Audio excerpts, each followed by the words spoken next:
आप सभी लोगों का स्वागत है आपके अपने चैनल एड्यू एकेडमी पर, जहां पर हम आपके लिए लेकर आएंगे कॉलेज के, स्कूल के प्रैक्टिकल और थियोरेटिकल जितने भी सब्जेक्ट्स होते हैं उन्हीं सभी के वीडियोस। तो आप सभी लोग इस चैनल को सब्सक्राइब कर दीजिए। आपके अपने जितने भी दोस्त हैं उन सभी के साथ आप इसे शेयर कर सकते हैं, जहां पर आपको बहुत सारे टॉपिक्स के रिलेटेड वीडियोस यहां पर आपको देखने के लिए मिलेंगे। आज का जो हमारा टॉपिक है, it is a valuation of an goodwill. ये जो है आपका बीकॉम सेम 3 के अंदर कॉर्पोरेट अकाउंट करके एक आपकी बुक है, उसके अंदर सबसे फर्स्ट चैप्टर है वैल्यूएशन ऑफ एन गुडविल। यही चैप्टर आपको आपने 12th में भी पढ़ा होगा, जहां पर सेम नाम से था valuation of goodwill. But difference यहाँ पर यह है कि वहाँ पर बहुत सारी चीज़ें डायरेक्टली दे के रखी थी, यहाँ पर आपको उन सभी चीज़ों को फाइंड आउट करना है। चैप्टर को अगर समझे तो वैल्यूएशन ऑफ गुडविल, गुडविल यानी एक ऐसी इंटेंजिबल एसेट्स जो हमारे बिजनेस के अंदर बहुत बड़ा रोल प्ले करती है। ये कब रोल प्ले करेगी? जब कोई फर्स्ट कंपनी को सेकेंड कंपनी से अगर वहाँ पर सेल करना है, जैसे कि ये ए कंपनी है, इसको अपना सारा बिजनेस कंपनी 2 को सेल करना है, तो उस समय पे कंपनी सारी असेट्स तो खरीद लेगी जो बुक में वैल्यू है उसके हिसाब से। बट जब वहाँ पर गुडविल की पेमेंट की बारी आती है, गुडविल मतलब कि जो कंपनी ने अपना मार्केट के अंदर रेपुटेशन बनाया है उसका भी वो कुछ पैसा लेती है। तो जब उसके वैल्यूएशन की बारी आती है तब वहाँ पे कुछ स्टेप्स, कुछ मेथड्स को फॉलो करना रहता है। जैसे ही आप कुछ स्टेप्स और मेथड को फॉलो करते हो तब आपको वहाँ पर मिलेगी एक गुडविल की वैल्यू, जो वहाँ पर जो भी ओनर होगा उसे पे करना रहेगा। देन वो अपने बिजनेस को वहाँ पे से नेक्स्ट कैरी ऑन फॉरवर्ड कर सकते हैं। तो यहाँ पर उन्हीं सब चीज़ों को सॉल्व करने के लिए बहुत सारे मेथड्स यहाँ पर दी गई है। अगर गुडविल की बात करें तो टोटल 5 डिफरेंट मेथड होती है गुडविल को सॉल्व करने के लिए। पहली है हमारी एवरेज प्रॉफिट, दूसरी हमारी वेटेड एवरेज प्रॉफिट, तीसरी हमारी super profit, the most important method 12th में भी रह चुकी है और यहाँ पर भी आपको मोस्ट इंपॉर्टेंट मेथड ही कंसीडर होगी। 4th है हमारी capitalise average profit method, 5th है हमारी कैपिटलाइज सुपर प्रॉफिट मेथड।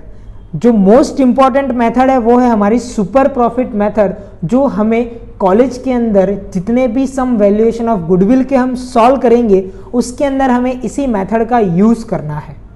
अब यहाँ पर इस मेथड को सॉल्व करने के लिए एक 5 स्टेप का एक छोटा सा फॉर्मेट है जिसे आपको फॉलो करना है, जिससे आपका वैल्यूएशन ऑफ गुडविल सॉल्व होगा। स्टेप नंबर 1, कैपिटल प्रॉफिट या कैपिटलाइज प्रॉफिट भी जिसे कहा जाता है। कैपिटलाइज प्रॉफिट के अंदर सबसे पहला है हमारा total of assets. Total assets को लेकर नीचे यहाँ पर मैंने नोट्स भी बनाई है। तो टोटल असेट्स के अंदर कौन सी असेट्स को इंक्लूड करना है, कौन सी असेट्स नहीं इंक्लूड करनी है, वो भी हम आगे यहाँ पे समझेंगे। Total of liability, same liability में कुछ चीज़ होती है जो इंक्लूड करनी रहती है, कुछ चीज़ें होती है जो इंक्लूड नहीं करनी होती है। थर्ड है हमारा प्रेफरेंस शेयर कैपिटल, इसे हमें ऑलवेज इंक्लूड करना होगा अगर क्वेश्चन के अंदर देके रखा है तो।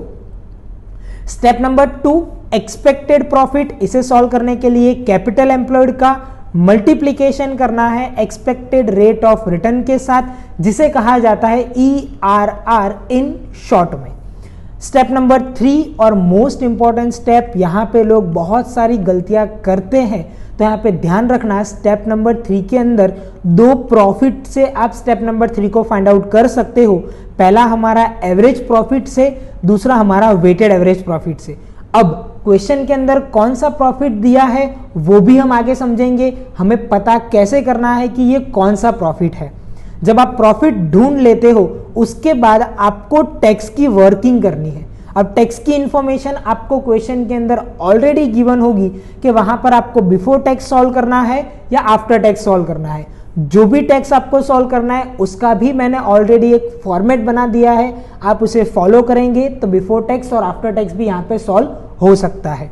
Step number 4, super profit. Super profit को सॉल्व करने के लिए यहाँ पर ये सिर्फ एक फॉर्मूला का यूज करना है आपको, एवरेज प्रॉफिट, मतलब कि स्टेप नंबर 3 का जो आंसर आया है वो उसे माइनस करना है आपको एक्सपेक्टेड प्रॉफिट के साथ। यानी कि स्टेप नंबर 2। तो स्टेप नंबर 3 को माइनस करेंगे हम स्टेप नंबर 2 के साथ। Step number 5 valuation of goodwill ढूंढने के लिए super profit multiply by number of purchase year, मतलब कि जितने साल की गुडविल आपको ढूंढने के लिए कहा गया है वो। तो इन 5 स्टेप्स को यूज करके आप गुडविल का वैल्यूएशन कर सकते हो। देखने में तो ये बहुत ही आसान से 5 स्टेप है, सॉल्व करने में भी ये बहुत ही आसान है, लेकिन जो चीज हमें याद रखनी है वो है इसकी वर्किंग।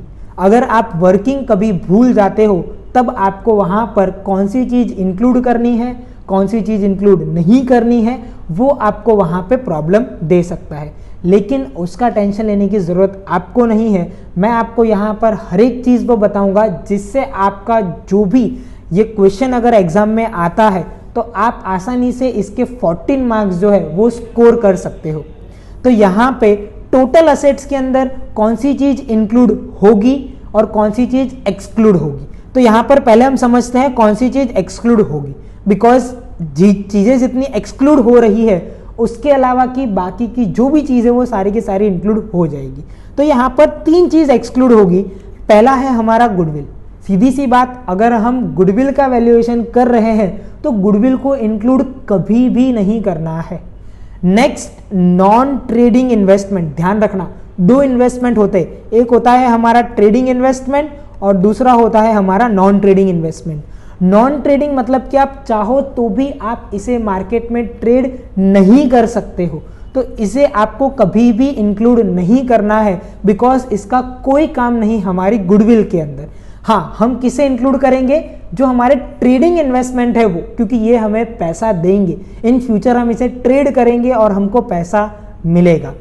थर्ड है हमारा फिक्टिशियस असेट्स। ये एक ऐसी असेट्स होती है जो बिजनेस के अंदर कभी भी कैलकुलेशन के अंदर इंक्लूड करी जाती नहीं है। तो ट्रेडिंग इन्वेस्टमेंट की अगर बात करें तो यहाँ पर मैंने एक ट्रेडिंग इन्वेस्टमेंट को लिख के रखा है, शेयर्स ऑफ सब्सिडरी कंपनी। बाकी की जितने भी ट्रेडिंग इन्वेस्टमेंट जो भी होगी वो हम सम सॉल्व करेंगे, उसके अंदर वहां पर मैं आपको बताता जाऊंगा कि कौन सी ट्रेडिंग इन्वेस्टमेंट होती है, कौन सी नॉन ट्रेडिंग इन्वेस्टमेंट होती है। तो आपको ट्रेडिंग इन्वेस्टमेंट को हर बार इंक्लूड करना है, नॉन ट्रेडिंग इन्वेस्टमेंट को हर बार आपको एक्सक्लूड करना है। फिक्टिशियस असेट्स मैंने यहाँ पर ऑलरेडी डिफाइन कर दी है। First, it is a preliminary expense. Second, यहाँ पर डिबेंचर डिस्काउंट। थर्ड, यहाँ पर अंडरराइटिंग कमीशन। फोर्थ, यहाँ पर प्रॉफिट एंड लॉस का डेबिट बैलेंस। फिफ्थ, यहाँ पर एडवर्टाइजमेंट सस्पेंस अकाउंट। ऐसे नाम की कोई भी चीज अगर आपको असेट्स के अंदर दिख रही है तो आप उसे टोटल असेट्स के कैलकुलेशन में इंक्लूड नहीं करेंगे, सीधा सा आपको उसे क्या कर देना है, वहां से कट। क्योंकि अगर गलती से आपने इसे इंक्लूड कर लिया तो फिर वहां पर आपकी असेट्स का आंसर आएगा नहीं। अब जो मैं आपको आगे कह रहा था, स्टेप नंबर 3 मोस्ट इंपॉर्टेंट होता है। क्यों? बिकॉज कि यहां पर 2 प्रॉफिट दिए रहते हैं, एक होता है हमारा एवरेज प्रॉफिट, दूसरा होता है हमारा वेटेड एवरेज प्रॉफिट। सबसे पहली चीज हमें क्वेश्चन में पता चलना चाहिए कि ये एवरेज प्रॉफिट है या वेटेड एवरेज प्रॉफिट है, तो वो पता किस तरीके से चलेगा।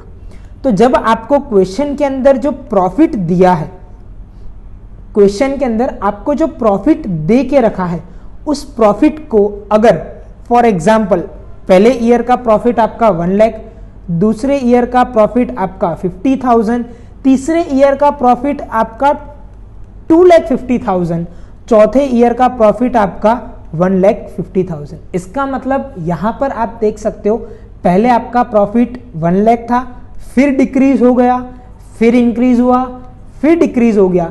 इसका मतलब आपका profit year by year increase और डिक्रीज हो रहा है।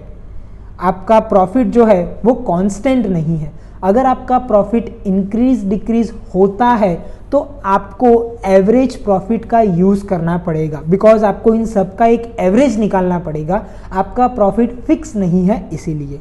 तो एवरेज प्रॉफिट निकालने के लिए आपको ईयर्स दे के रखे होंगे, प्रॉफिट आपको उन सारे ईयर्स के दिए होंगे, आपको क्या करना है, टोटल ऑफ प्रॉफिट।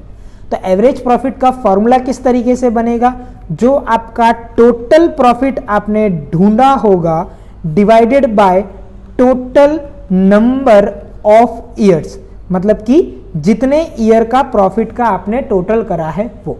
जैसे कि यहां पर 4 ईयर थे तो डिवाइडेड बाय क्या हो जाएगा, 4 हो जाएगा। और इन्हीं सबका आपको टोटल कर देना है। तो उस तरीके से यहाँ पर आपका एवरेज प्रॉफिट फाइंड हो सकता है। वेटेड एवरेज प्रॉफिट कब यूज होगा? तो वेटेड एवरेज प्रॉफिट जब आपका प्रॉफिट जो है वो इंक्रीजिंग मैनर में होना चाहिए। इंक्रीजिंग यानी कि 1 लाख है, सेकेंड ईयर का प्रॉफिट जो है वो 2.5 लाख है, थर्ड ईयर का प्रॉफिट जो है वो आपका 3 लाख है, फोर्थ ईयर का प्रॉफिट आपका 5 लाख है। यानी कि आप यहाँ पे देख सकते हो ये इंक्रीजिंग मैनर में है।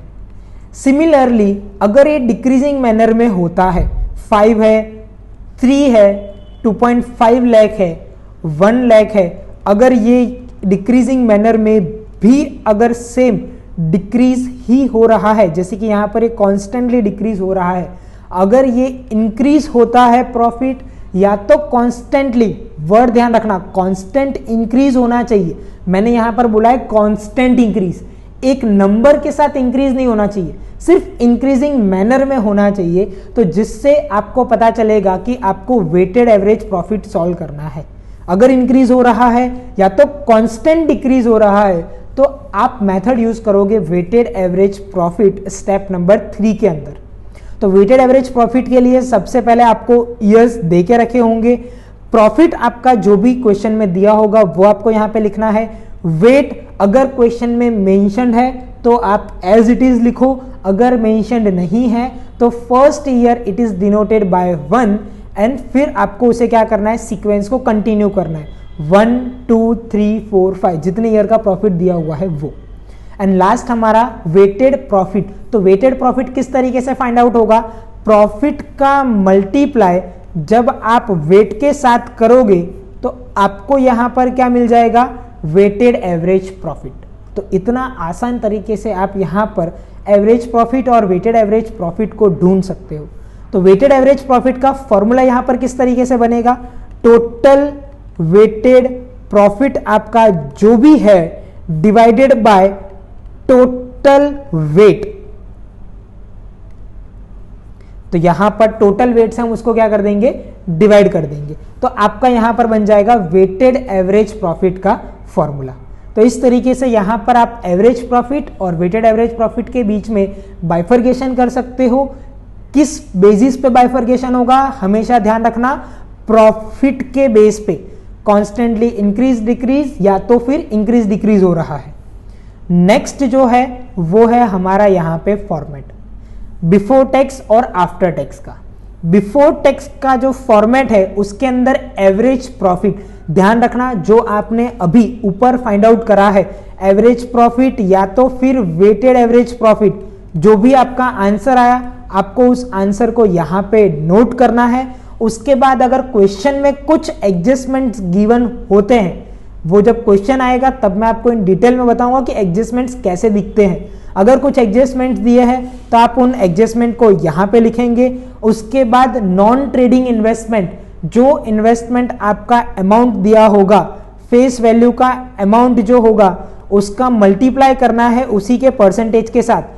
फॉर एग्जाम्पल 1 लाख आपका वहां पर फेस वैल्यू है, मल्टीप्लाई नॉन ट्रेडिंग इन्वेस्टमेंट 12% का था, तो यहां पर आ जाएगा आपका 12,000 आपका आ जाएगा नॉन ट्रेडिंग इन्वेस्टमेंट। नेक्स्ट आएगा हमारा टैक्स। तो पहली 3 चीजों को जब आप माइनस करके जो आपका आंसर आएगा, इस आंसर को आप मल्टीप्लाई करोगे टैक्स के रेट के साथ, तो आपको यहां पर मिल जाएगा टैक्स। और फिर हम क्या करेंगे लास्ट में, प्रेफरेंस शेयर डिविडेंड। ये क्या है हमारा यहां पर प्रेफरेंस शेयर पे डिविडेंड है। तो प्रेफरेंस शेयर पे डिविडेंड कैसे ढूंढा जाता है, जो भी हमारी प्रेफरेंस शेयर की अमाउंट होगी मल्टीप्लाई बाय जितने परसेंटेज का प्रेफरेंस शेयर है वो। तो यहां पर जितने परसेंट का प्रेफरेंस शेयर होगा आप अमाउंट से मल्टीप्लाई करोगे तो आपको यहां पर उसकी वैल्यू मिल जाएगी। आप जब इन सभी को प्लस माइनस करोगे तो आपको मिलेगा यहां पर बिफोर टैक्स का आंसर, और यही आपका होगा स्टेप नंबर 3 का आंसर। याद रखना स्टेप नंबर 3 आपका बिफोर और आफ्टर टैक्स जो क्वेश्चन में दिया है वो सॉल्व करने के बाद ही आएगा। और लास्ट है हमारा यहाँ पर आफ्टर टैक्स की वर्किंग। तो आफ्टर टैक्स की वर्किंग भी बहुत ही इजी है। यहाँ पे सबसे पहला एवरेज प्रॉफिट, सेम जो हमने ऊपर एवरेज प्रॉफिट या तो फिर वेटेड एवरेज प्रॉफिट जो हमने फाइंड आउट किया उसमें से हमको यहाँ पर क्या करना है, सबसे पहले एडजस्टमेंट माइनस करनी है। बट यहाँ पर केस थोड़ा सा डिफरेंट है। जो भी आपकी एडजस्टमेंट की वैल्यू आई उसमें से आपको टैक्स को यहाँ पर क्या करना पड़ेगा, माइनस करके फिर आपको वैल्यू बाहर लिखनी है। सिमिलरली नॉन ट्रेडिंग इन्वेस्टमेंट में से भी ऐसा ही होगा। जैसे कि अभी यहाँ पर हमारा 12,000 जो नॉन ट्रेडिंग इन्वेस्टमेंट हमने लिया था उसमें से हम यहाँ पर टैक्स क्या करेंगे, माइनस करेंगे। जो भी आंसर आएगा वो हमें यहाँ पर बाहर लिखना है। और लास्ट हमारा यहाँ पर प्रेफरेंस शेयर डिविडेंड, जो भी हमारा प्रेफरेंस शेयर डिविडेंड होगा उसे बाहर लिख के ये जो आएगा ये हमारा क्या होगा, आंसर ऑफ स्टेप नंबर 3। तो यहाँ पर आपका स्टेप नंबर 3 कंप्लीट होगा। तो स्टेप नंबर 3 क्या करता है, दो चीज़ों को इंक्लूड करता है, एवरेज प्रॉफिट या तो फिर वेटेड एवरेज प्रॉफिट की आपको वर्किंग करनी रहेगी और उसकी वर्किंग के बेस पे हम फाइंड आउट क्या करेंगे, बिफोर टैक्स या तो फिर आफ्टर टैक्स। जो भी आंसर आएगा वो हमारा होगा स्टेप नंबर 3 का आंसर। तो ये था हमारा वैल्यूएशन ऑफ गुडविल को सॉल्व करने के लिए फॉर्मेट। इसी के फॉर्मेट को यूज करके हम नेक्स्ट वीडियो में इसके सम सॉल्व करेंगे, जिससे हमें वहां पर बहुत आइडिया आगे आपको आएगा कि किस तरीके से इसे सॉल्व करा जाता है। तो मिलते हैं हम नेक्स्ट वीडियो में। तब तक के लिए आप इस चैनल को सब्सक्राइब कर दीजिए, आप आपके दोस्तों के साथ इसे शेयर करिए, जहां पर आपको भी और आपके दोस्तों को भी बेनिफिट हो सके। Thank you so much.